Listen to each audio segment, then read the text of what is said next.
Shalom, selamat hari Minggu, apa kabar? Saudara-saudara yang terkasih dalam nama Tuhan Yesus Kristus, tentunya semuanya dalam keadaan sehat dan selalu dalam tuntunan Allah yang Maha Kuasa. Puji syukur atas rahmat dan anugerah Tuhan Yesus Kristus, karena sepanjang hari kita disertai dan Dia yang selalu melingkupi kita. Mari kita naikkan lagu pujian syukur kali ini, oleh kuasa darah-Mu.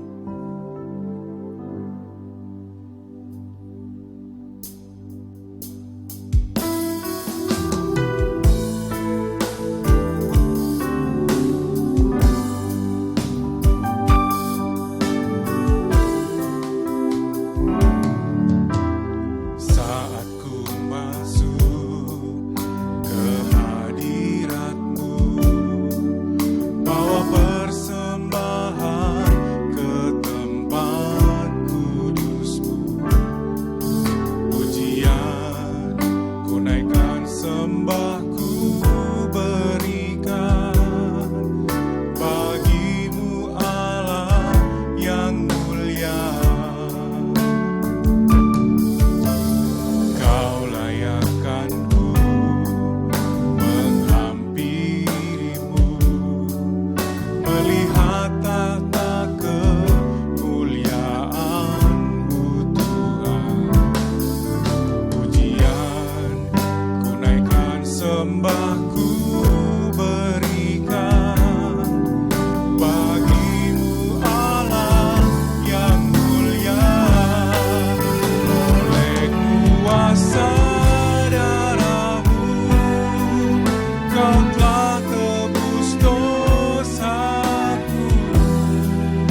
jemaat kasih Tuhan, naikkan ungkapan syukur ini pada Tuhan.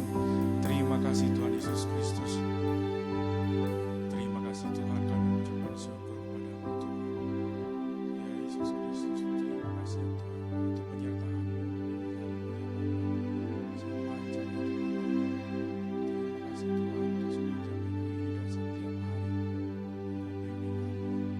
Oleh kuasa darah-Mu Tuhan.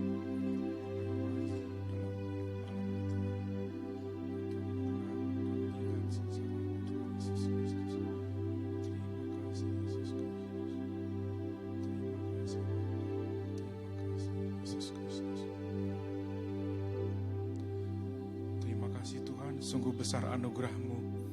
Engkau telah menyelamatkan hidupku dan ku menjadi ciptaan yang baru. Terima kasih ya Tuhan Yesus Kristus. Terima kasih. Dalam nama-Mu kami berdoa dan bersyukur. Terima kasih Yesus. Amin. Mari jemaat yang dikasihi Tuhan, kami undang untuk bangkit berdiri. Ibadah ini akan ditabiskan oleh hambanya, Bapak Pendeta Yafet Mandiangan, MTH. Kita panjatkan lagu pujian, Mampirlah Dengar Doaku.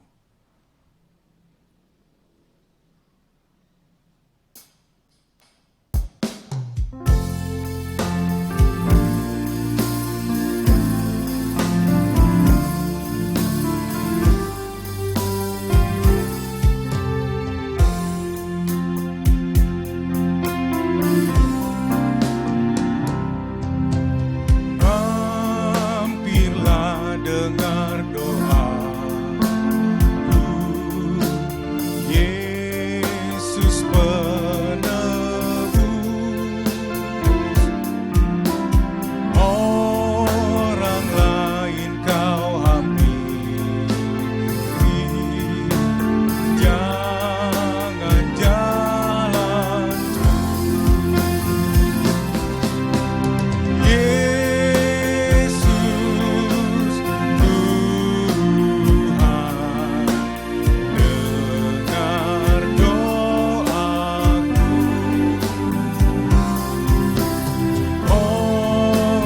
lain Kau hampiri,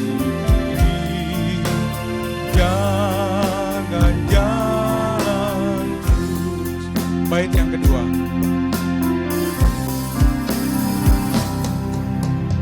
Di hadapan tata nama, aku menyembah, tunduk dalam penyesalan. Tuhan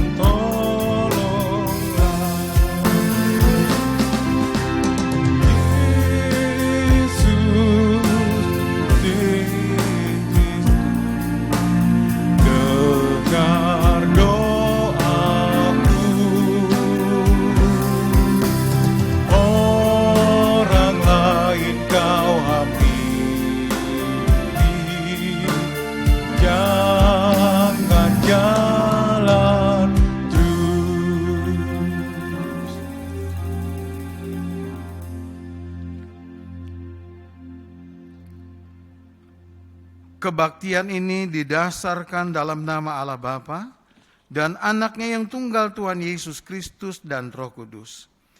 Kasih karunia rahmat dan damai sejahtera dari Allah Bapa dan Kristus Yesus Tuhan kita menyertai engkau. Amin. Nats pembimbing kita pada pagi hari ini terambil dari 1 Petrus pasal yang ketiga, ayat yang ke-18 yang berbunyi demikian. Sebab juga Kristus telah mati sekali untuk segala dosa kita. Ia yang benar untuk orang-orang yang tidak benar, supaya ia membawa kita kepada Allah. Ia yang telah dibunuh dalam keadaannya sebagai manusia, tetapi yang telah dibangkitkan menurut roh. Bersama dengan semua orang percaya di segala abad dan tempat, mari kita bersama-sama mengucapkan pengakuan iman rasuli. Masing-masing kita berkata demikian. Aku percaya kepada Allah, Bapa yang Maha Kuasa, Khalik langit dan bumi, dan kepada Yesus Kristus, anaknya yang tunggal Tuhan kita, yang dikandung daripada Roh Kudus, lahir dari anak darah Maria, yang menderita di bawah pemerintahan Pontius Pilatus, disalibkan, mati dan dikuburkan, turun ke dalam kerajaan maut. Pada hari yang ketiga bangkit dari antara orang mati, naik ke surga, duduk di sebelah kanan Allah, Bapa yang Maha Kuasa, dan akan datang dari sana untuk menghakimi orang yang hidup dan yang mati. Aku percaya kepada Roh Kudus, gereja yang kudus dan am, persekutuan orang kudus, pengampunan dosa, kebangkitan daging, dan hidup yang kekal. Amin. Jemaat dipersilakan duduk.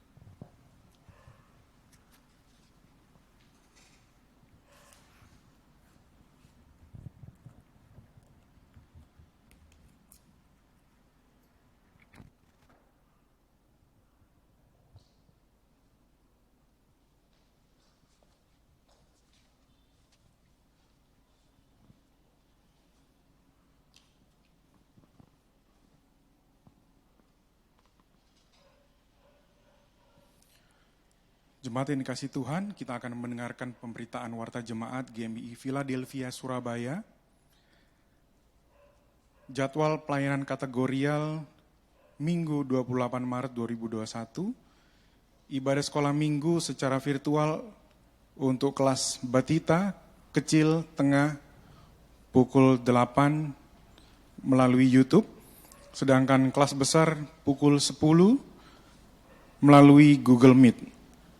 Ibadah tunas remaja juga dilakukan secara virtual pada pukul 10 melalui aplikasi Zoom.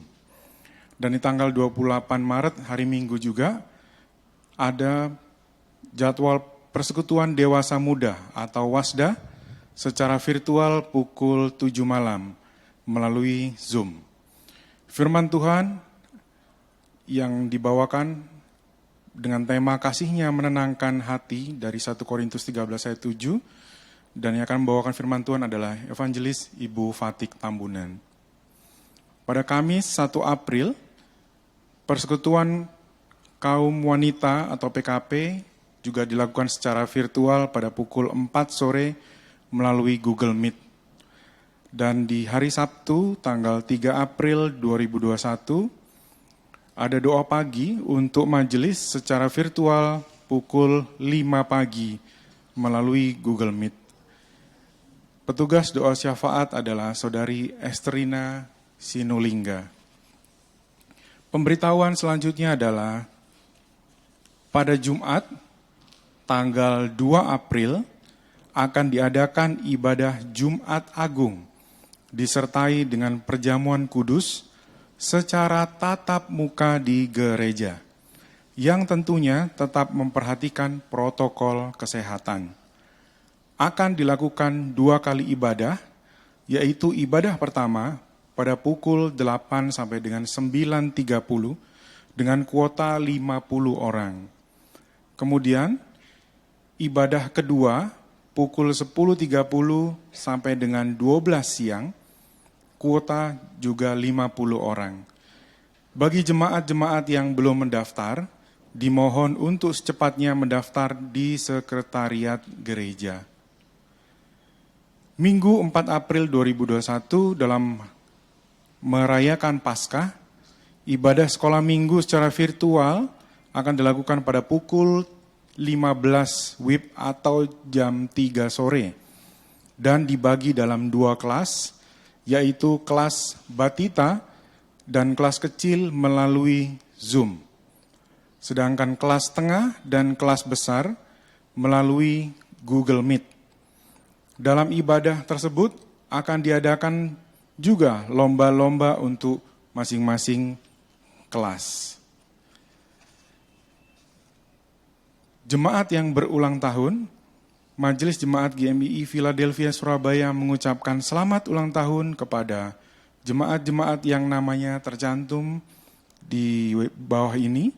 Pada tanggal 29 Maret, Bapak Doni Aris Mulyoko.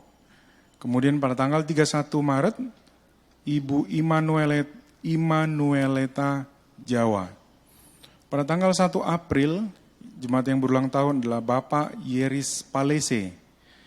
Kemudian tanggal 2 April, Bapak Francelio Daniel Suwu.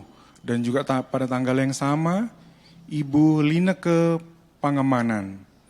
Kemudian tanggal 3 April, jemaat yang berulang tahun Bapak Haryono SH, dan juga Ibu Supatmi, dan juga anak Matan Javier Mulyoko. Firman Tuhan bagi jemaat yang berulang tahun, segenap jalan yang diperintahkan kepadamu oleh Tuhan, Allahmu, haruslah kamu jalani, supaya kamu hidup dan baik keadaanmu serta lanjut umurmu di negeri yang akan kamu duduki. Yaitu dari Ulangan 5 ayat 33. Berbahagialah kita semua yang menerima firman Tuhan dengan sepenuh hati dan yang mau merenungkan dan melakukan setiap hari. Kemudian kita akan masuk dalam doa syafaat. Pokok-pokok doa dapat dilihat pada layar televisi atau melalui media HP. Saya akan bacakan terlebih dahulu. Untuk ucapan syukur, kita doakan bersama-sama, kita akan doakan. Kita mengucap syukur atas berkat rohani dan jasmani. Kemudian yang kedua adalah bersyukur atas penyertaan Tuhan bagi bangsa dan negara Indonesia ini. Kemudian saya dan kaum pria akan mendoakan poin 1A dan B, kemudian kaum wanita akan mendoakan poin A dan B juga, yang tertera di layar, dan terakhir saya akan tutup dengan doa yang diakhiri dengan doa Bapa kami. Baik, sebelum kita menaikkan pokok doa kita, mari kita naikkan pujian tak tersembunyi kuasa Allah.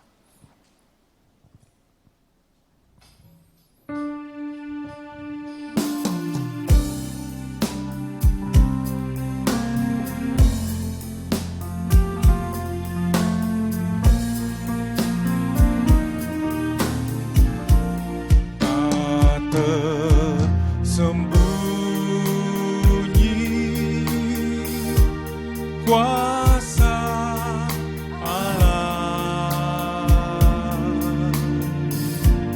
kalaulah ditolong,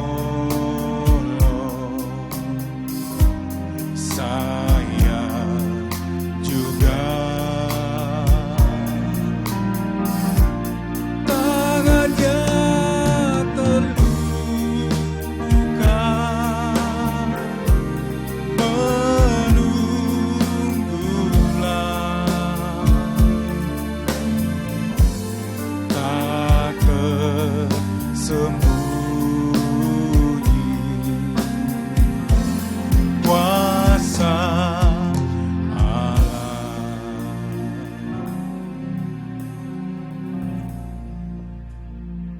Mari kita berdoa. Ya Tuhan Yesus Kristus, kami bersyukur Tuhan untuk berkat rohani dan jasmani serta pemeliharaan Tuhan kepada kami, sehingga kami tetap sehat, dapat melayani dan bekerja. Terima kasih Yesus Kristus. Kami juga bersyukur atas penyertaan Tuhan bagi bangsa dan negara ini. Ya Tuhan, kami juga berdoa untuk pertumbuhan iman semua jemaat, supaya menjadi jemaat yang dewasa rohani, kuat dalam menghadapi tantangan kehidupan sekarang ini. Juga kami berdoa untuk proses vaksinasi untuk masyarakat, supaya dapat terus berjalan dengan baik. Terima kasih Yesus Kristus. Terima kasih Yesus.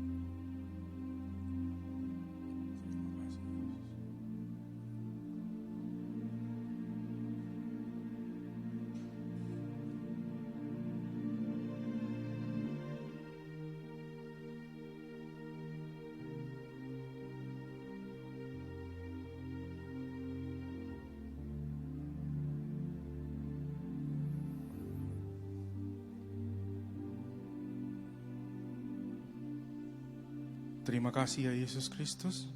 Ya Tuhan, kami juga berdoa untuk Bapak Pendeta Yafet Semandiangan MTH yang akan menyampaikan firman Tuhan. Kami juga berdoa untuk jemaat yang lanjut usia agar tetap diberikan kekuatan dan sukacita. Kami juga berdoa Tuhan untuk tenaga medis dan setiap relawan yang terlibat langsung dalam penanganan COVID-19 ini agar diberikan kekuatan dan kesehatan. Terima kasih ya Tuhan Yesus Kristus. Kami naikkan pokok-pokok doa syafaat ini Tuhan ke hadapan-Mu dengan segala kerendahan hati kami Tuhan. Dan juga Engkau juga yang telah mengajarkan kami berdoa, doa Bapa kami. Bapa kami yang ada di surga, dikuduskanlah nama-Mu. Datanglah kerajaan-Mu, jadilah kehendak-Mu di bumi seperti di surga. Berikanlah kami pada hari ini makanan kami yang secukupnya. Dan ampunilah kami akan kesalahan kami, seperti kami juga mengampuni orang yang bersalah kepada kami. Dan janganlah membawa kami ke dalam percobaan, tetapi lepaskanlah kami daripada yang jahat. Karena Engkaulah yang mempunyai kerajaan, dan kuasa, dan kemuliaan, sampai selama-lamanya. Amin. Jemaat ini kasih Tuhan, kita masuk dalam pembacaan Mazmur Tuhan. Kami undang untuk jemaat yang ada di rumah dan juga dimanapun berada untuk bangkit berdiri. Mari kita buka Mazmur 31 ayat 10 sampai dengan 19. Mazmur 31 ayat 10 sampai dengan 19. Saya akan membacakannya. Judul perikopnya adalah Aman dalam Tangan Tuhan. Ayat ke-10, Kasihanilah aku, ya Tuhan, sebab aku merasa sesak. Karena sakit hati, mengidaplah mataku, meranalah jiwa dan tubuhku. Sebab hidupku habis dalam duka, dan tahun-tahun umurku dalam keluh kesah. Kekuatanku merosot karena sengsaraku, dan tulang-tulangku menjadi lemah. Di hadapan semua lawanku, aku tercela, menakutkan bagi tetangga-tetanggaku, dan menjadi kekejutan bagi kenalan-kenalanku. Mereka yang melihat aku di jalan lari daripadaku. Aku telah hilang dari ingatan seperti orang mati, telah menjadi barang yang pecah, sebab aku mendengar banyak orang berbisik-bisik. Ada kegentaran dari segala pihak. Mereka bersama-sama bermufakat mencelakakan aku. Mereka bermaksud mencabut nyawaku. Tetapi aku, kepadamu aku percaya ya Tuhan. Aku berkata, Engkaulah Allahku. Masa hidupku ada dalam tangan-Mu. Lepaskanlah aku dari tangan musuh-musuhku dan orang-orang yang mengejar aku. Buatlah wajah-Mu bercahaya atas hamba-Mu. Selamatkanlah aku oleh kasih setia-Mu. Tuhan, janganlah membiarkan aku mendapat malu, sebab aku berseru kepadamu, biarlah orang-orang fasik mendapat malu, dan turun ke dunia orang mati dan bungkam.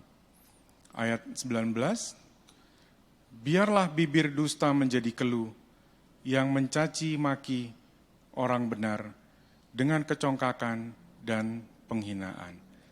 Haleluya, puji nama Tuhan. Baik, saudara yang ada di rumah, mari kita naikkan puji-pujian ini dengan penuh semangat, dengan sorak-sorai, dimanapun saudara-saudara berada. Ingat, kita harus tetap yakin dan percaya, jangan ragu akan kesetiaan Tuhan. Mari kita naikkan pujian ini dengan penuh semangat. Dengan-Mu Tuhan.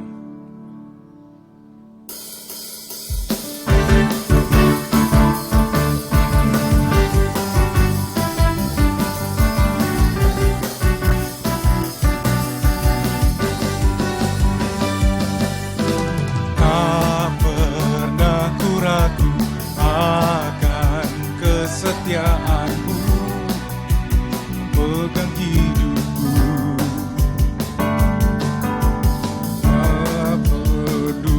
jiwaku, ku yakin dan percaya Kau tuntun langkahku. Yesus, Kaulah Raja dalam hidupku, berkuasa berjaya untuk selamanya. Hanya Kau Tuhan, sumber kekuatan, matamu tercurah bagiku senantiasa. Berkat-Mu Tuhan, bukan berjalan dari kemuliaan sampai kemuliaan selamanya.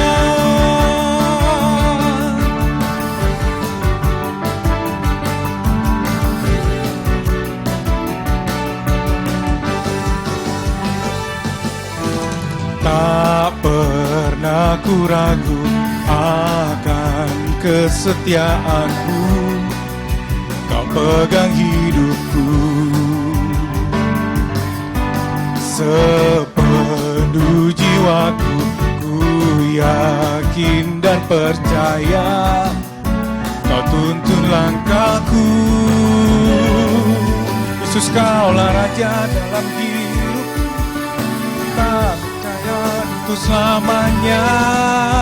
Hanya Kau Tuhan, sumber kekuatan, kuasa-Mu tercurah bagiku senantiasa.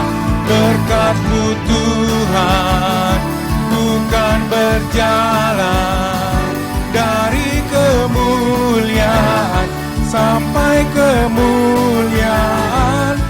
Kan Kau Tuhan, sumber kekuatan, kuasa-Mu tercurah bagiku senantiasa.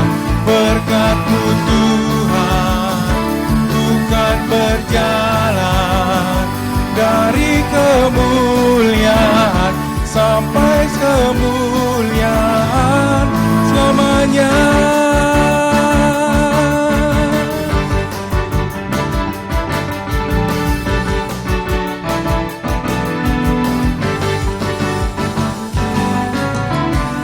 Haleluya, puji nama Tuhan. Mari saudara-saudara, kita siapkan hati dan pikiran kita untuk menerima firman Tuhan. Mari kita pusatkan waktu yang berharga ini dengan naikkan lagu penyembahan ini dengan sungguh-sungguh, karena Tuhan sudah mengorbankan dirinya di kayu salib. Dan pengorbanan ini adalah pengorbanan yang sangat sempurna. Jadi mari kita naikkan lagu ini karena kita menerima anugerahnya.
Kasih-Mu memulihkan hidupku, kuasa-Mu membangkitkan rohku, darah-Mu telah tercurah bagiku.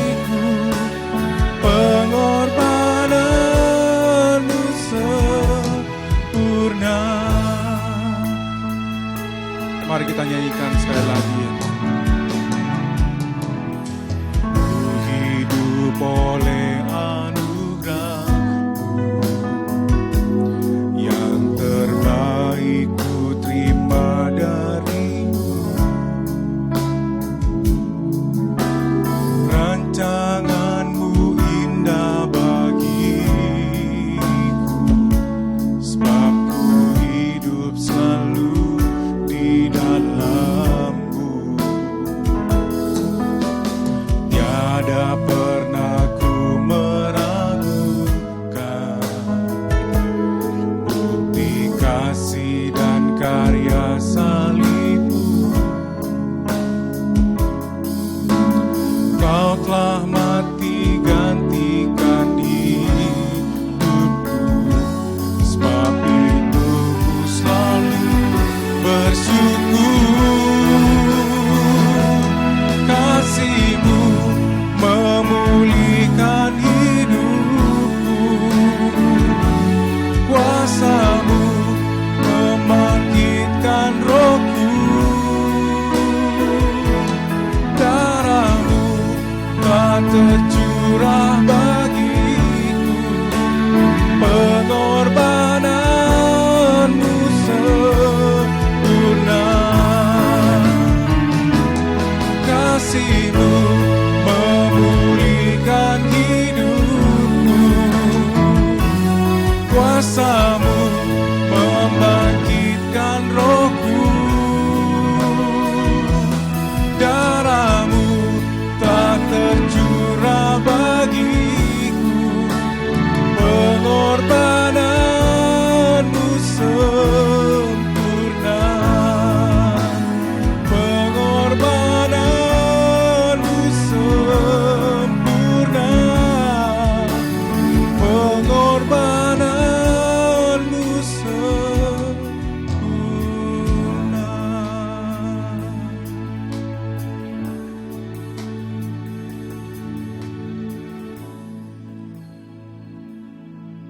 Ya Yesus Kristus, terima kasih Tuhan. Benar ya Tuhan, pengorbanan-Mu begitu sempurna bagi kami Tuhan. Terima kasih Yesus Kristus. Terima kasih Tuhan, Engkau telah menebus segala dosa-dosa dan kesalahan kami Tuhan. Terima kasih Tuhan. Karena kasih-Mu yang menyelamatkanku. Terima kasih Yesus Kristus.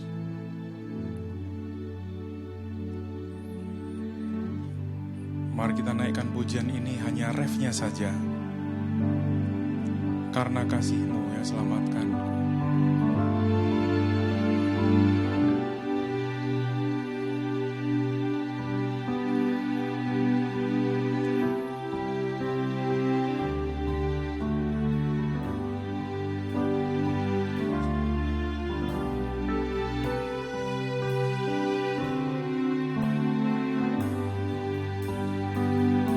Karena kasih-Mu yang selamatkanku, menyucikan dan menebus hidupku, ku naikkan syukur buat pengorbanan-Mu.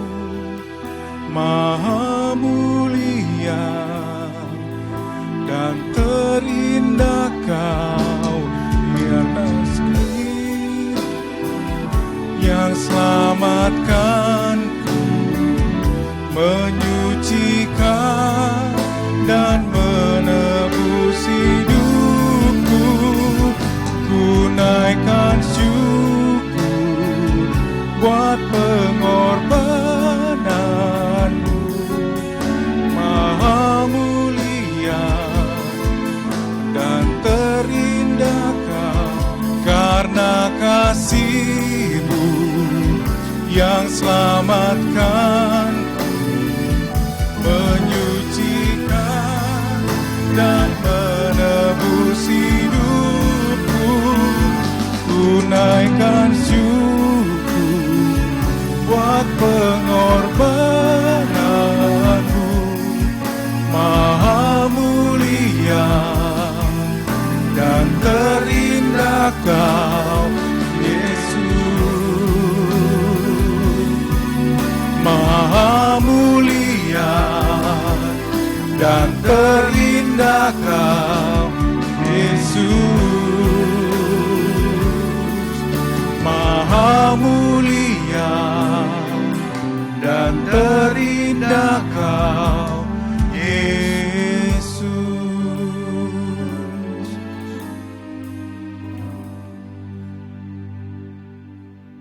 Terima kasih Tuhan, Engkau telah berkarya, berkorban menebus kehidupan kami. Engkau menyelamatkan kami. Kami yang berdosa Engkau benarkan. Kami bersyukur kepadamu Tuhan. Segala puji, hormat, kemuliaan kami naikkan kepadamu. Pada saat ini kami akan membaca merenungkan firman-Mu. Biarlah Tuhan Engkau lagi berbicara kepada kami secara khusus di dalam kami menyambut akan Paskah pada hari-hari ini. Kami berdoa biarlah kami semua dipenuhi oleh Roh-Mu yang kudus, supaya kami semakin mengerti akan firman Tuhan yang kami renungkan bersama. Tinggikan diri-Mu atas pemberitaan firman-Mu Tuhan.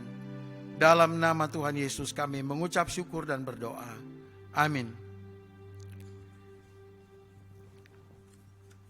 Jemaat yang dikasihi oleh Tuhan, pada pagi hari ini firman Tuhan akan kita baca yang terambil dari Injil Yohanes pasal 12 ayat 12 sampai ayat yang ke-16. Injil Yohanes pasal 12 ayat yang ke-12 sampai ayat yang ke-16 yang berbunyi demikian. Saya akan bacakan. Keesokan harinya ketika orang banyak yang datang merayakan pesta mendengar bahwa Yesus sedang di tengah jalan menuju Yerusalem, mereka mengambil daun-daun palem dan pergi menyongsong Dia sambil berseru-seru, "Hosana, diberkatilah Dia yang datang dalam nama Tuhan, Raja Israel." Yesus menemukan seekor keledai muda, lalu Ia naik ke atasnya, seperti ada tertulis, "Jangan takut, hai putri Yerusalem. Jangan takut, hai putri Sion. Lihatlah, rajamu datang, duduk di atas seekor anak keledai." Mula-mula murid-murid Yesus tidak mengerti akan hal itu. Tetapi sesudah Yesus dimuliakan, teringatlah mereka bahwa nats itu mengenai Dia dan bahwa mereka telah melakukannya juga untuk Dia. Demikian pembacaan firman Tuhan bagi kita pada hari ini. Tema yang kita renungkan pada hari ini adalah jalan kebenaran adalah pengorbanan sejati dalam ketaatan. Jalan kebenaran adalah pengorbanan sejati dalam ketaatan. Kalau saya analisa, perkiraan saya jalan kebenaran ini merupakan subjek, ya. Dan pengorbanan sejati dalam ketaatan itulah yang dilakukan, yang sebenarnya jalan kebenaran ini kita sudah tahu itulah Yesus. Nah, tujuan penulisan Injil Yohanes adalah, Injil Yohanes dulu ya, adalah agar semua pembaca mengetahui dan percaya bahwa Tuhan Yesus adalah Mesias, anak Allah. Dan supaya oleh iman di dalam Dia, di dalam Yesus yang adalah Mesias anak Allah ini, kita semua akhirnya memperoleh kehidupan yang kekal.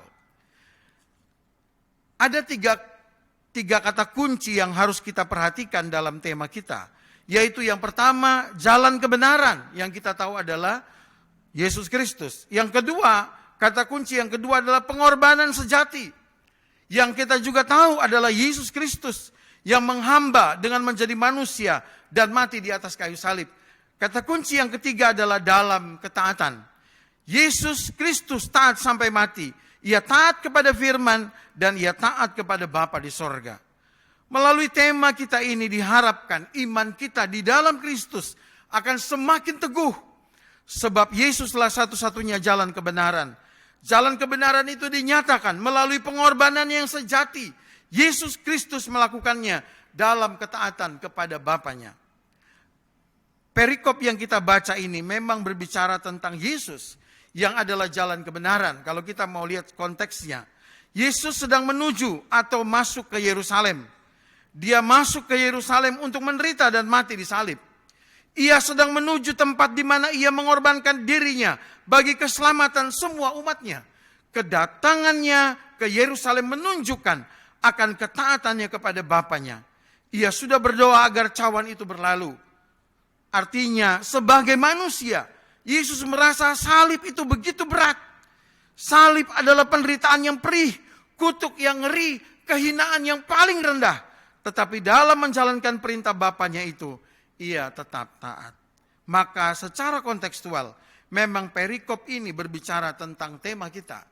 Bahwa Yesus adalah jalan kebenaran yang mengorbankan dengan pengorbanan sejati dalam ketaatan. Dalam Injil Yohanes pasal 12 ini sebenarnya sudah dinyatakan tentang persiapan Yesus menuju kepada kematiannya. Anak domba Allah menuju ke bukit Golgota untuk mati sebagai korban tebusan bagi semua orang percaya. Dia telah diurapi oleh Maria dengan minyak narwastu. Nah, kalau kita lihat Yohanes pasal 12 ini ayat 7 Bapak Ibu, kita melihat persiapan Yesus memang untuk mati di atas kayu salib. Yohanes pasal 12 ayat 7 saya bacakan. Maka kata Yesus, biarkanlah dia melakukan hal ini, mengingat hari penguburanku. Ya. Jadi apa yang dilakukan oleh Maria, yaitu mengambil setengah kati minyak narwastu murni yang mahal harganya, lalu meminyaki kaki Yesus dan menyekanya dengan rambutnya. Maka Yesus mengatakan bahwa Maria itu melakukannya untuk mengingat hari penguburan Tuhan Yesus. Hari kematian Tuhan Yesus. Jadi sesungguhnya dalam ayat 7 sebenarnya jalan menuju Yerusalem untuk Yesus menderita dan mati itu sudah dipersiapkan Bapak Ibu yang dikasih oleh Tuhan. Maka kita merenungkan dari 3 kata kunci ini. Yang pertama adalah Yesus adalah jalan kebenaran. Yang kedua, pengorbanan Yesus adalah pengorbanan yang sejati. Dan yang ketiga, kita melihat bahwa Yesus Kristus taat itu taat sampai mati. Itu sesuai dengan tema kita. Nah, Yesus adalah jalan kebenaran. Dan ini terambil dari, kita bisa bandingkan dari ayat 13 sampai ayat yang ke-16. Bahwa selain dari Yohanes pasal 3 ayat 13, dan Injil Yohanes pasal 14 ayat 6, itu kan semuanya menyatakan Yesus sebagai jalan kebenaran ya. Kalau Injil Yohanes pasal 3 ayat 13, itu berbicara tentang tidak ada seorang pun yang telah turun dari surga, telah naik ke surga selain daripada dia yang telah turun dari surga. Itulah Yesus. Artinya Yesuslah yang satu-satunya yang tahu jalan ke surga. Karena dia berasal dari surga. Orang yang tidak berasal dari surga pasti tidak tahu jalan ke surga. Jadi kita semakin meyakini dengan turunnya Yesus ke surga bahwa hanya Yesus yang tahu jalan ke surga. Dan inilah kebenaran itu Bapak Ibu. Dan juga dia katakan juga dalam Injil Yohanes pasal 14 ayat 6. Kata Yesus, ya, akulah jalan dan kebenaran dan hidup. Tidak ada seorang pun yang sampai kepada Bapa kalau tidak melalui aku, kata Yesus. Jadi dua pernyataan ini, selain dua pernyataan ini, kalau kita lihat di dalam ayat 13 sampai ayat yang ke-16, ini juga kebenaran. Ini kebenaran yang sangat luar biasa. Apa yang disampaikan di sini, ini merupakan kutipan dari perjanjian lama. Kalau kita lihat ayat 13 sampai ayat yang ke-15, itu kutipan dari perjanjian lama. Mereka mengambil daun-daun palem dan pergi menyongsong dia sambil berseru-seru, Hosana, diberkatilah dia yang datang dalam nama Tuhan, Raja Israel. Lalu kemudian ayat 15, jangan takut, hai putri Sion, lihatlah rajamu datang, duduk di atas seekor anak keledai. Dan kita lihat dalam ayat 16, mula-mula, jadi mula-mula peristiwa itu, peristiwa Yesus itu naik anak keledai, mula-mula murid Yesus tidak mengerti Murid Yesus tidak mengerti akan hal itu. Tetapi sesudah Yesus dimuliakan, teringatlah mereka bahwa nats itu mengenai dia. Dan bahwa mereka telah melakukannya juga untuk dia.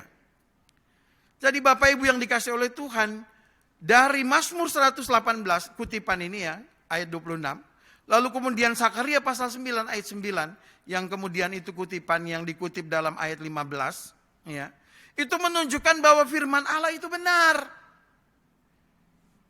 Bahwa Yesuslah yang menggenapi firman itu. Sebab memang semua di tulisan para nabi itu berbicara tentang Yesus Kristus. Sebab dialah jalan kebenaran. Manusia telah berdosa. Dan tidak ada jalan bagi manusia untuk dapat mencapai Allah. Allah menentukan kehidupan manusia. Tetapi jalan untuk mencapai Allah tidak ada. Kenapa? Karena manusia telah berdosa. Tidak ada seorang pun yang berdosa itu dapat mencapai Allah. Dapat berjumpa dengan Allah. Itulah sebabnya Yesus katakan dalam Injil Yohanes pasal 14 ayat 6 itu. Harus lewat dia. Harus melalui dia. Nah, satu-satunya jalan yang dipunyai manusia ketika hidup dalam dosa. Hanya satu, menuju kemana? Kepada kebinasaan. Karena upah dosa itu adalah maut. Kalau manusia dapat sampai kepada Allah. Perhatikan ini. Kalau manusia dapat sampai kepada Allah. Sedangkan manusia masih terikat oleh dosa. Maka berarti dia bukanlah Allah yang kudus. Dan dia bukan Allah yang maha adil. Mengapa? Karena dia dapat digapai dalam keberdosaan manusia. Dan dia berarti membiarkan dosa. Dia tidak menghukum dosa. Tetapi sisi yang lain Bapak Ibu yang dikasih oleh Tuhan. Kalau Allah itu tidak menyediakan jalan keselamatan bagi manusia. Berarti dia bukan Allah yang maha kasih. Dan berarti dia bukan Allah yang sebagai sumber hikmat. Maka kalau kita melihat salib atau penderitaan Yesus. Dia sebagai jalan kebenaran. Maka salib adalah pertemuan antara keadilan Allah dan kasih Allah. Keadilan Allah karena apa? Karena di salib Allah menghukum dosa manusia. Itu berarti Allah itu adil. Kalau Allah itu benar, kalau Allah itu adil, kalau Allah itu suci, maka dosa pasti dihukum. Kalau dosa tidak dihukum, berarti dia bukan Allah yang adil, dia bukan Allah yang suci. Maka disaliblah. Pada salib itulah keadilan Allah dan kasih Allah itu bisa bertemu. Keadilan Allah karena disalib Allah menghukum dosa manusia. Dinyatakan keadilan Allah bahwa dia menghukum dosa. Dia adalah Allah yang kudus karena dia tidak dapat menyatu dengan dosa manusia. Yesus disalib untuk menebus, membayar hutang kepada Allah. Hutang dosa kita kepada Allah. Ketika disalib Yesus berseru, "Allahku, Allahku, mengapa engkau meninggalkan aku? Eli, Eli, lama sabachthani." Kenapa dia berseru seperti itu? "Allahku, Allahku, mengapa engkau meninggalkan aku?" Sebab pada saat itu Allah meninggalkan Yesus yang sebagai manusia harus dihukum untuk membayar hutang dosa manusia kepada Allah. Saat itu Yesus sedang menggantikan posisi saya dan saudara. Posisi semua orang percaya yang harus dihukum.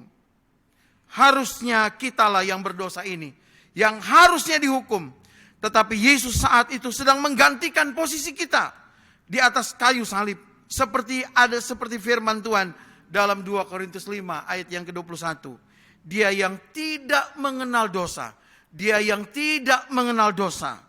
Telah dibuatnya. Nya itu huruf besar Bapak Ibu. Ya. Kalau perhatikan di Alkitab kita masing-masing. Dia yang tidak mengenal dosa. Telah dibuatnya. Nya itu huruf besar. Artinya siapa? Artinya Allah. Menjadi dosa karena kita. Yesus dibuat menjadi dosa karena kita. Dia kenal dosa saja tidak, apalagi berbuat. Kenal dosa saja tidak, apalagi dia berbuat. Dia sama sekali tidak berdosa. Tetapi Allah telah membuat dirinya menjadi dosa. Kenapa? Untuk menggantikan saudara dan saya di atas kayu salib. supaya dalam Dia kita dibenarkan oleh Allah. Maka Dia itulah kebenaran itu. Hanya Dia yang dapat membenarkan kita yang percaya kepadanya. Hanya Yesus yang dapat membenarkan saudara dan saya. Yang lain tidak. Maka kalau Dia dikatakan jalan kebenaran, itu benar. Ya. Dialah jalan kebenaran. Ibrani 10 ayat 20 katakan, Kristus telah membuka jalan yang baru dan yang hidup bagi kita melalui tabir. Siapa? Yaitu dirinya sendiri. Luar biasa. Sekarang kita melihat yang kedua, pengorbanan Yesus Kristus adalah pengorbanan yang sejati. Masih di dalam ayat yang ke-13 dan 15. Saya ulangi lagi ayat 13 dan 15. Mereka mengambil daun-daun palem dan pergi menyongsong Dia sambil berseru-seru, Hosana, diberkatilah Dia yang datang dalam nama Tuhan, Raja Israel. Ayat 15, jangan takut hai putri Sion, lihatlah rajamu datang, duduk di atas seekor anak keledai. Bapak Ibu yang dikasih oleh Tuhan, saudara-saudaraku yang kekasih, Yesus Kristus adalah Raja di atas segala raja. Yesus Kristus adalah Raja di atas segala raja. Yang datang bukan dengan kereta kuda, bukan dengan semua pengawal perang. Dia datang dengan menunggangi seekor keledai muda. Bahkan terjemahan lain katakan anak keledai. Anak keledai yang tidak kuat, yang tidak mampu untuk dipakai sebagai alat untuk berperang. Yesus datang bukan untuk berperang, tapi Dia datang untuk mengorbankan dirinya. Kenapa? Karena Dia sesungguhnya adalah Raja di atas segala raja. Kalau Dia datang dengan keledai yang muda, itu menunjukkan akan pengorbanannya bagi kita semua. Pengorbanan Yesus Kristus. Dia Raja di atas segala raja. Tapi tulisan Raja di atas segala raja itu ada di atas kayu salib. Ditulis dalam bahasa Ibrani, ditulis dalam bahasa Yunani. Ya. Dia disebut Raja, itu ditulis di atas kayu salib. Dia datang dengan kasih yang luar biasa. Dia memberikan pengorbanan yang sejati. Mengapa Bapak Ibu? Karena manusia satu pun tidak ada yang pantas untuk menerima pengorbanannya itu. Saya dan saudara, kita semua, kita adalah pribadi-pribadi orang-orang yang tidak pantas. Bahkan seluruh manusia tidak ada satupun yang pantas menerima pengorbanan Yesus. Karena itu pengorbanannya itu adalah pengorbanan sejati. Dia rela menjadi manusia. Dia rela mengosongkan dirinya. Dia tidak mempertahankan kesetaraan Allah. Dia tidak mempertahankan. Dia mengosongkan dirinya. Dia menjadi hamba. Dia menjadi sama dengan kita, menjadi manusia. Dan semua itu adalah bukti bahwa pengorbanan Yesus adalah pengorbanan yang sejati. Yang terakhir, Yesus Kristus taat sampai mati, ya kan? Tema kita kan jalan kebenaran adalah pengorbanan sejati dalam ketaatan. Jadi kita melihat yang pertama tadi adalah Yesus sebagai jalan kebenaran. Yang kedua, pengorbanan Yesus adalah pengorbanan yang sejati. Dan yang terakhir adalah Yesus Kristus taat sampai mati. Yesus sedang menuju Yerusalem. Ya kan? Kita lihat ayat 12. Keesokan harinya ketika orang banyak yang datang merayakan pesta mendengar bahwa Yesus sedang di tengah jalan menuju Yerusalem. Kita ingat Injil Matius pasal 16 ayat yang ke-21 dan 22.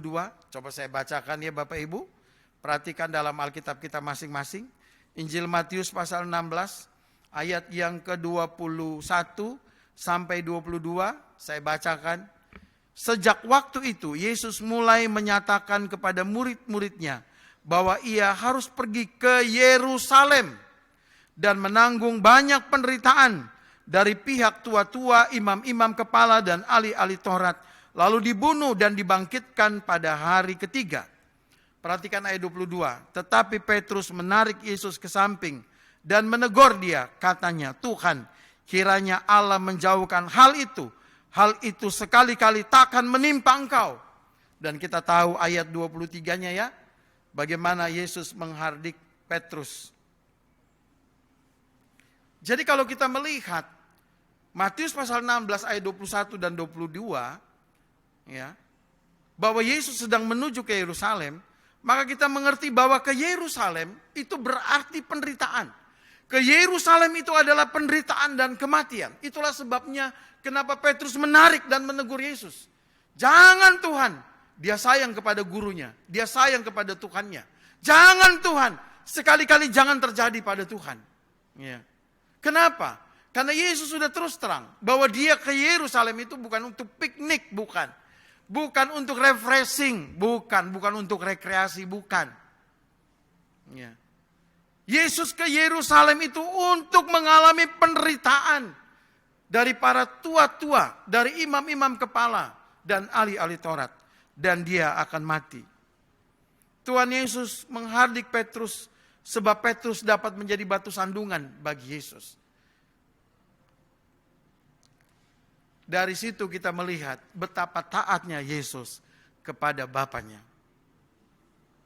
Kita sudah tahu ketika Yesus berdoa, biarlah cawan ini lalu daripadaku. Tapi itu pun dia bilang, bukan kehendakku, tetapi kehendak Bapa. Dan kalau kita melihat hal itu, doa Yesus seperti itu, kita semakin mengerti arti ketaatan yang sesungguhnya. Ya. Yesus berat untuk mati di atas kayu salib, tapi dia bilang, jadilah kehendakmu. Itu namanya taat. Itu namanya ketaatan yang sejati, ketaatan yang sesungguhnya.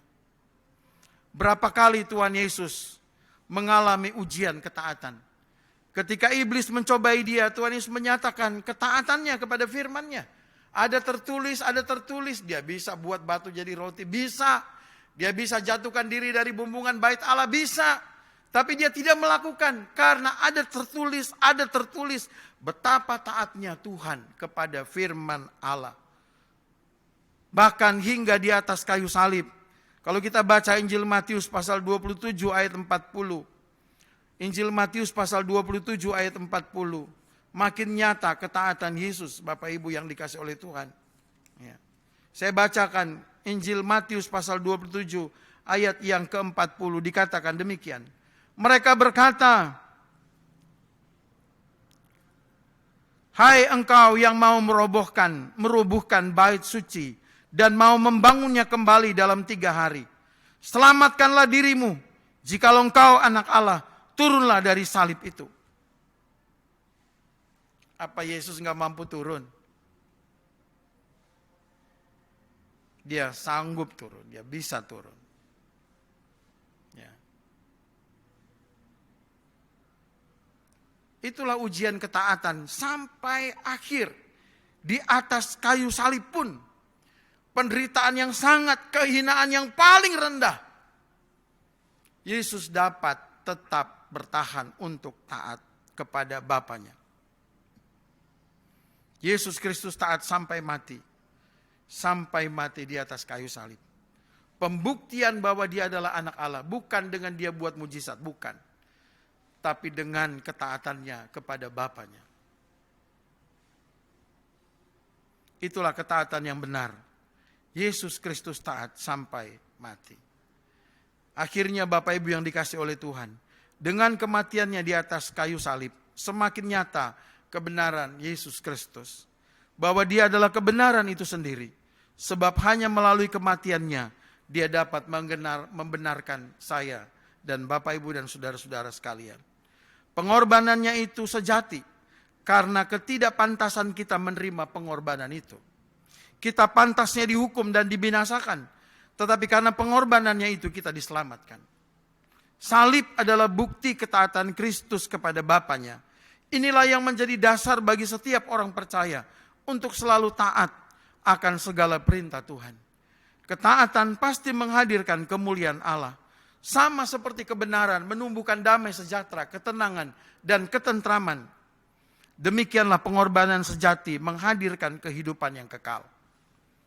Sebagai orang percaya, hendaklah kita semakin kuat di dalam Kristus, agar semua kekayaan rohani yang sudah dikaryakan oleh Yesus, yang telah dikaruniakan kepada kita, yaitu penebusan, pembenaran, perlindungan, bahkan kekuatan, itu memelihara kita di sepanjang kehidupan kita. Tuhan Yesus memberkati kita sekalian. Amin. Mari kita berdoa.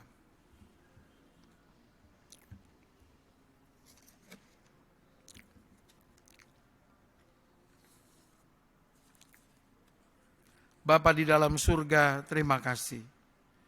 Terima kasih untuk Injil Yohanes pasal 12 ayat 12 sampai 16 yang kami renungkan pada hari ini. Kami berdoa Tuhan, biarlah dengan apa yang sudah Tuhan lakukan, itu lagi mengusir semua kekhawatiran, ketakutan kami. Bahkan mungkin karena pergumulan-pergumulan kami sering merasa bahwa Tuhan tidak mengasihi kami atau Tuhan tidak memperhatikan kami. Biarlah perasaan-perasaan itu Tuhan ketika kami mendengar firman-Mu tadi, perasaan-perasaan seperti ini akhirnya hilang dari kehidupan kami, dari hati dan pikiran kami. Karena betapa luar biasanya Engkau yang adalah kebenaran yang sejati, mengorbankan dengan pengorbanan yang sejati dalam ketaatan yang sesungguhnya. Betapa hati kami Tuhan sungguh-sungguh dikuatkan dan dihiburkan. Dan kami berdoa, biarlah apa yang Engkau karyakan, Engkau buat ini Tuhan dalam kehidupan kami, inilah yang selalu teringat di dalam kehidupan kami. Maka berkat-berkat jasmani tak dapat menggantikan semua kekayaan rohani itu. Dan sehingga kami juga tidak akan pernah kehilangan ucapan syukur. Kami tidak akan pernah kehilangan penyembahan kami kepada Tuhan. Karena karya, kebenaran, pengorbanan sejati, dan ketaatan yang sesungguhnya itu Engkau buat untuk kami. Engkau lakukan demi kami. Engkau rela melakukan semuanya supaya kami yang berdosa ini dibenarkan, ditebus, dan diselamatkan. Terima kasih banyak Bapa, terima kasih Tuhan Yesus. Terpujilah Engkau Tuhan, terima kasih untuk firman-Mu. Dalam kesempatan yang indah ini Tuhan, kami juga ingin bersyukur dan berdoa untuk beberapa saudara kami yang berulang tahun di dalam minggu ini. Bapa dalam surga, kami percaya bahwa perlindungan Tuhan sempurna bahkan di tengah-tengah pandemi dan semua dampak dari pandemi.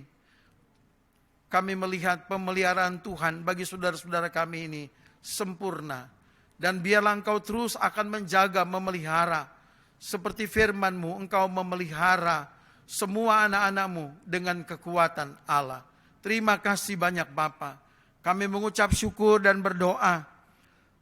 Bersama-sama bersyukur untuk Bapak Doni Aris Mulyoko yang berulang tahun tanggal 29 Maret.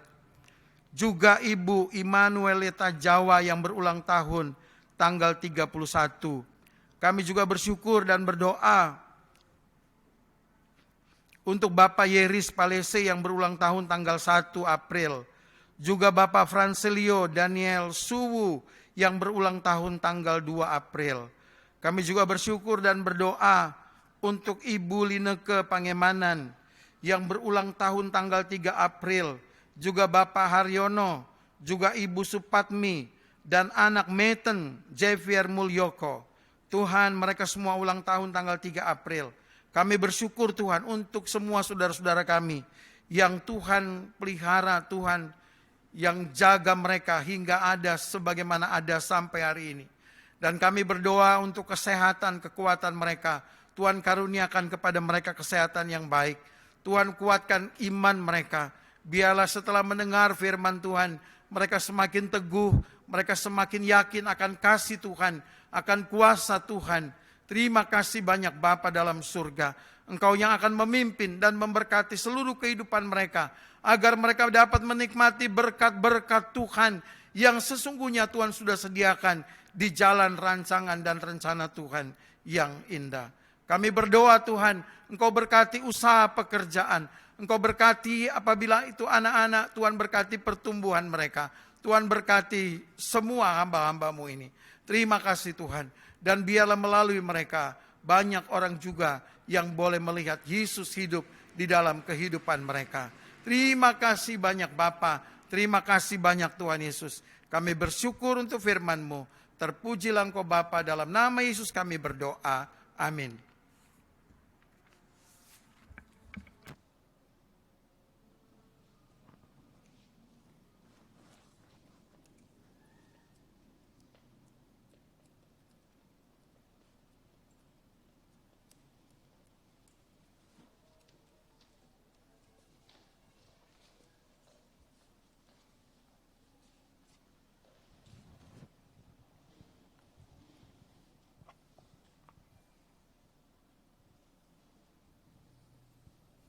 Puji Tuhan, terima kasih atas pemberitaan firman Tuhan yang dibawakan oleh hamba-Nya.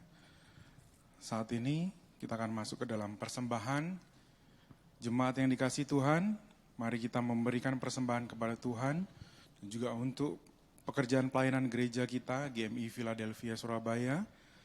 Persembahan dapat dilakukan melalui transfer, melalui nomor rekening yang ada di dalam, yang tertera pada di layar televisi. Mari kita memberikan persembahan untuk pekerjaan pelayanan dan untuk pelayanan kita kepada Tuhan. Mari kita berdoa. Tuhan Yesus Kristus, ya Tuhan, terima kasih Tuhan untuk semua anugerah yang Kau berikan. Ya Tuhan, sungguh tak terselami ya Tuhan, semua pengorbanan-Mu di atas kayu salib ini Bapa, sungguh-sungguh mulia. Dan kami ini sebagai umat manusia Tuhan, untuk terus hidup penuh percaya kepada-Mu Bapa. Ya Tuhan, saat ini kami akan memberikan sebagian dari berkat yang Kau berikan Tuhan. Terima kasih Bapa, berkati kami dalam setiap usaha kami, dan juga perjalanan kami, aktivitas kami selanjutnya. Terima kasih Bapa, di dalam nama kami, dalam nama Yesus Kristus kami berdoa dan bersyukur. Haleluya, amin. Mari kita naikkan lagu Segala Puji Syukur pada Tuhan.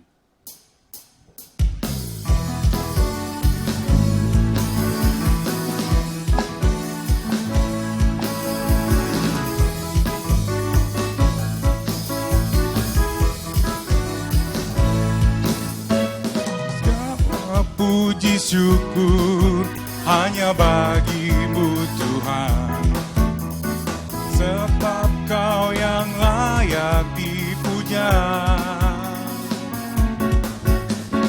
Kami mau bersorak, tinggikan nama-Mu. Haleluya.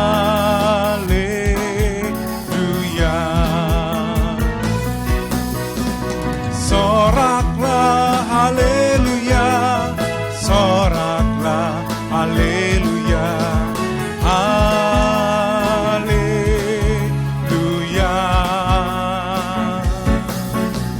Soraklah haleluya, hey soraklah haleluya, haleluya.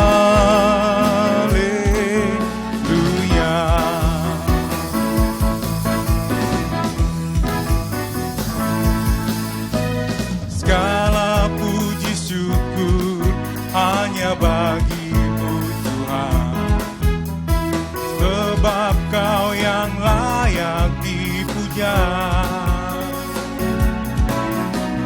Kami mau bersorak, tinggikan nama-Mu. Haleluya.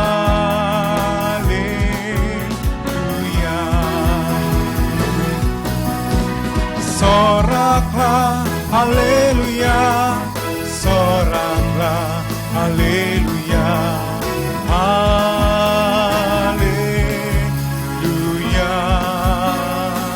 Soraklah, soraklah haleluya, hey soraklah haleluya, haleluya.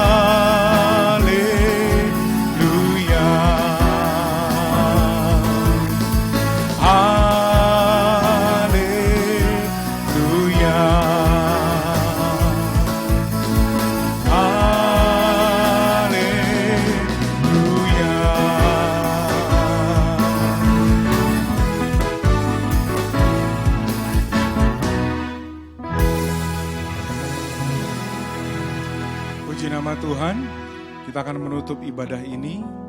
Ingat dan jangan lupa, jalan kebenaran adalah pengorbanan sejati dalam ketaatan.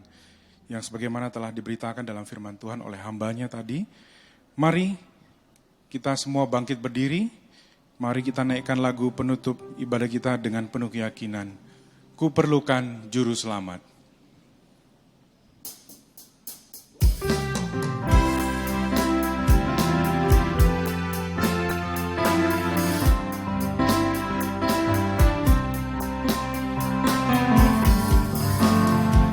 Perlukan juru selamat agar jangan ku sesat. Selalu harus ku rasakan bahwa Tuhan ku dekat. Maka jiwaku tenang, takkan takut dan enggan bila Tuhanku membimbing ku di malam pun tentram. Baik, yang kedua. Ku perlukan juru selamat karena imanku lemah. Hiburannya menguatkan, sungguh tiada bandingnya. Maka jiwaku tenang, takkan takut dan enggan bila Tuhanku membimbing ku di malam pun tentram.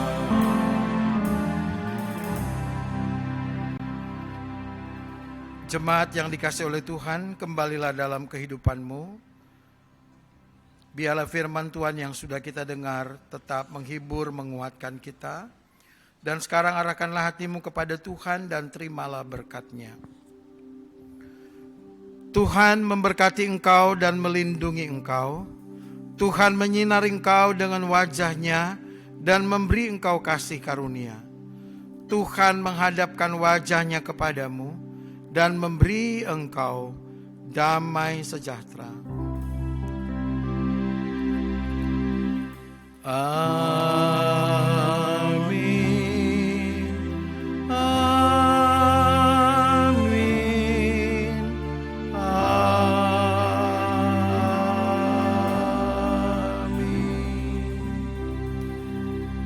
Kita ambil saat teduh secara pribadi, kita mengucap syukur.